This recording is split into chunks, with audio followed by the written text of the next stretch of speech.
welcome to the grid. You're just thinking about winning a race.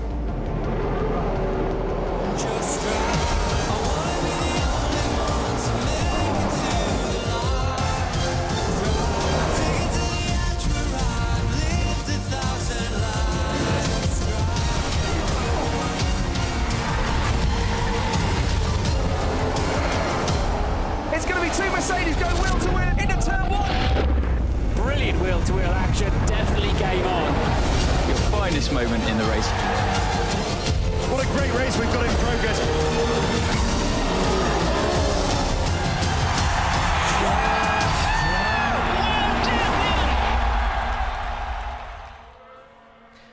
Welcome to a busy first day of the second and final test here in Barcelona. Just 4 days running now for these teams before they take to the track for the first race of the 2017 season in Australia.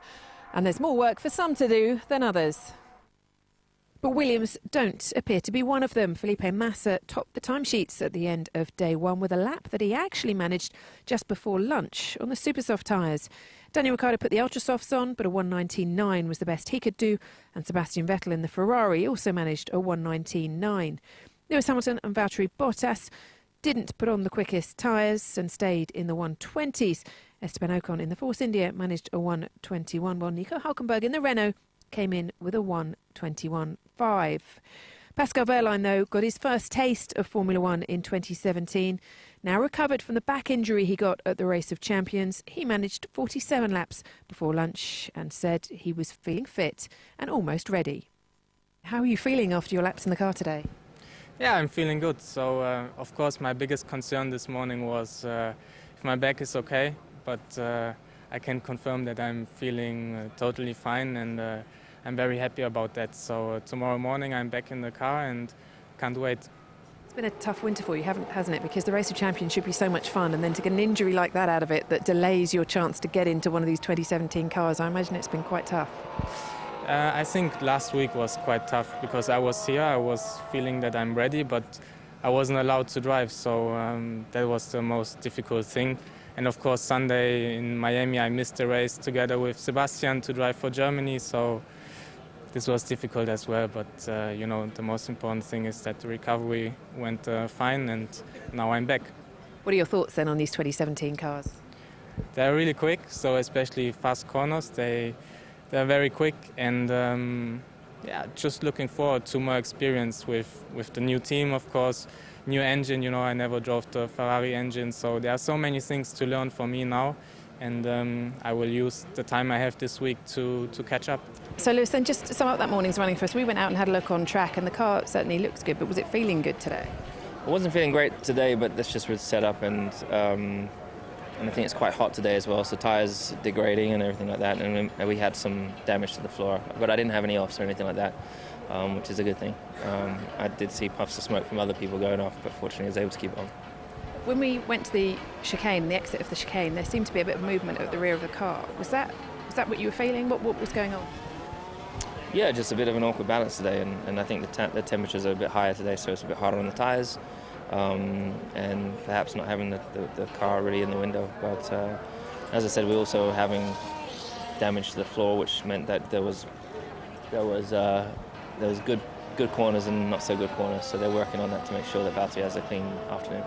How much are you looking forward to being able to really push this car? I mean, Pirelli are promising you'll be able to push hard for more laps this year and really go for it. Is that something that, I guess you guys can't wait to try that? You've got to hold back so much at the moment. Yeah, I think we're going to be able to push more, but I think it's going to be very similar, particularly when it gets hot circuits. It's going to be very similar to what we had in the previous years, where you have degradation, which is normal. I'm not particularly massively excited at the moment, just because it's the first day of testing of week 2, and as I said, I didn't get a lot of running this morning, so I'm looking forward to the next couple of days. Jolien, without swearing, how do you sum up your frustrations right now? I don't think I'm at that bad a level to be swearing. It's annoying, I think annoying, frustrating, all those ones. But, you know, it's testing, we know this happens. I was pleased with the car last week at least, so it's not all doom and gloom. I think we're in quite a good position, but it'd be nice to get more laps, that's all. When we looked at last week's times, it looked like you were sort of on target for where the team want to be, which is 5th in the constructors. It had looked pretty good. Do you feel that's a fair reflection, or do you think some others around you might have been sandbagging, or were you sandbagging? Have you got more to come? We've got more to come as well. So everyone's sandbagging to a degree. I don't think we're really afraid of any of the times out there. Sure, Ferrari, Mercedes, Red Bull, they'll be ahead of us. Everyone else, I think, it's going to be close. So we've got a lot more to come. I think everyone's got a lot more to come. So it's going to be interesting this week, and then Melbourne as well. Have you had a look at those top teams? Can you see what they're doing and who looks like they're the quickest? Because we sit in the media centre and a time comes up that's quick. You rush to the window to see what tyres they're on, and I wonder if they've got more than that in the bag. Yeah, everyone's got more in the bag, though. That's the thing. It's impossible to tell. You know, one day Ferrari looks the best, then Red Bull, Williams today looks good, and then everyone knows that Mercedes is going to be the big threat still. So I couldn't call it. I've been busy driving the car, so I can't look at these sort of things. Wow, that's a bright suit. Yeah, especially when I lift my arms. Please don't do that. So, Danny, how was it today? We saw you go out before. Thanks. Hard work today, then? Does it smell that bad? No, I'm joking. Before lunch, you went out on the Ultra Softs, and it looked like a good lap, but there was a moment or two, and then Felipe Massa's ended top of the timesheets. What was in that car today, do you reckon? Yours. Oh, I was going to say his. I felt we performed well on the soft this morning. We did quite a few good runs on that, and I think we're able to start doing some better, more targeted performance runs today. So that was all going pretty well. Then we tried a super soft, ultra soft, and I think ultimately my best time was on the ultra soft, but it was not much quicker than the soft actually. So again, I think we learned something from that, but sure, we expected that to be quicker, straight out of the box. But I think generally we're happy with what we got this morning in terms of where we were last week. I feel like the car is starting to come alive more. So that was that, and then more sort of longer runs this afternoon. We only got a few in there, but it was enough to know how the tyres are going after a few laps. Toto Wolff said that the Red Bull we've seen isn't the Red Bull that we will see for 2017. And Adrian Newey even spoke to us last week and said there are a lot more appendages to come on the car. How close is this, what we're seeing, and how much more is there in that Red Bull? Can you give the fans something to get excited about? We'll keep them in their seats for now. We'll see. At the moment, there's no big secret or anything. We're not sort of holding 2 seconds in our pocket, but yeah, we definitely feel we can still get more out of the car. But I think probably everyone can. Hopefully not Williams. Hopefully that was their best today.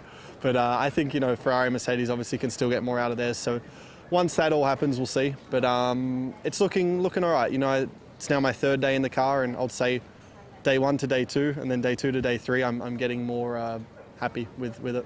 So Felipe, full long day in the car there. How are you feeling getting out of it? I feel good. Definitely, I feel a little bit in my body, after 160-80 laps. I don't remember to do 160-80 laps in my career in one day here in Barcelona. So that's really positive for me. It's positive for the team. It's positive for the engineers, for everybody that prepared this car as well, because reliability was really good today. So this is great. Also for me to understand the car on the short runs, in the long runs, tires, doing the race is always good, and when you finish the day and you see that your lap time is there on the top, is even nice, so yeah, I'm so happy with the day, and still a lot to do to understand where we are, but it was definitely positive day for us. Nice to top the timesheets. I know everyone says it's testing, times don't count, but what can we read into that time from you today? And it was on the super softs, although some are saying the ultra softs maybe don't have that much more in them. Yeah, I think maybe if you improve in the ultra soft will be very little. So I never tried the ultra soft, so it was nice to try the super soft and the soft, so and the medium. So anyway, it was a nice feeling that I had this morning. So and I think the car shows. Every time I was going out, I was improving a lot of lap. Was trying different things in the car. So yeah, definitely we are not 100% on the right setup for everything that we try. So, but it's great to understand, everything that you're doing. The car is reacting in a good way.